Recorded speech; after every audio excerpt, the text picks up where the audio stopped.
Public execution, the brother of fugitive gunman Raoul Moat said today, as he described seeing his last moments on television. Angus Moat criticised police for refusing to allow him to speak to his brother, claiming he could have persuaded him to give himself up. And more information has emerged about the sequence of events that led to Mr Moat's death and whether police were right to use taser stun guns during such tense negotiations. Our Home Affairs correspondent Andy Davis is in Rothbury. His report contains images some viewers may find distressing. He sits cross-legged on a patch of grass surrounded by police marksmen. It is now several hours, we're told, into the standoff. Raoul Moat's left hand cups the barrel of the sawn-off shotgun, which is tucked underneath his chin. He removes his hand momentarily to scratch his face. All of this filmed by a local resident, we're told, just moments before he apparently took his own life. Torches are pointed at the scene as police and paramedics gather round. In the next sequence, one medic can be seen running towards Raoul Moat's body, which now appears covered by a white sheet. This whole desperate scene now floodlit for the medics. At one point a drip is attached. You can see the ambulance to the right of the picture. Raoul Moat would be pronounced dead an hour later at hospital. Another photograph emerged today of the standoff between Raoul Moat and the police. Moat is pictured just 20 feet away from the firearms unit closest to him. The police negotiators were positioned near these officers, with several marksmen a few yards away. One officer, kneeling, points a yellow taser gun towards the 37-year-old. Unnamed police sources apparently involved in the incident were quoted in newspapers today describing Moat's mental decline as night drew in. He was said to have talked increasingly about suicide, repeating that he didn't want to spend the rest of his life in a cell.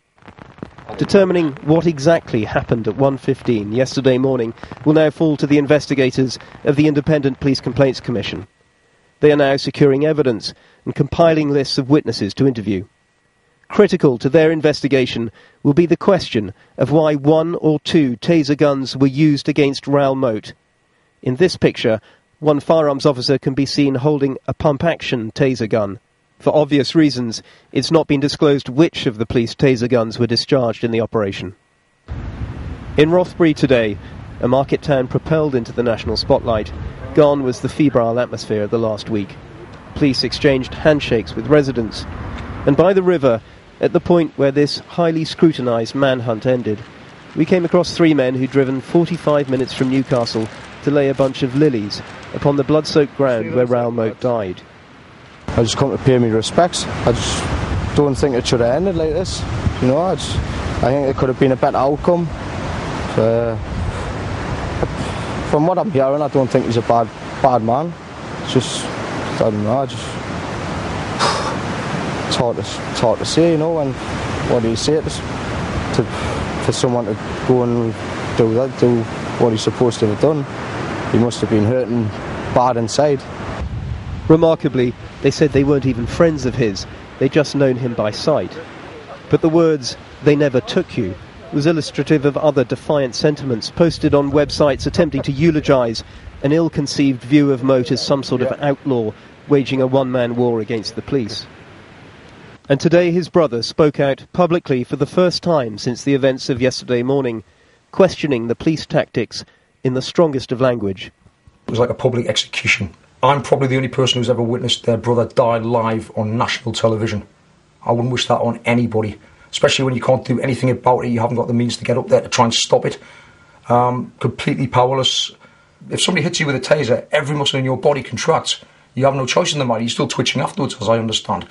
He's got his fingers on a gun. They electrocute him. His fingers involuntarily pull on the trigger. And the trigger fires and he's shot. Why did they take the option to taser him after he'd been sitting there for more than 6 hours? Negotiations seem to be going quite well.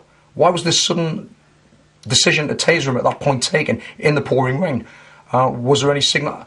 I fail to see how anybody can tell if somebody's going to pull a trigger and get the time to fire a taser when the trigger goes off. I think there's a possibility that those tasers might have caused them to pull the trigger involuntarily. I love him and I miss him. I never got the chance to say goodbye.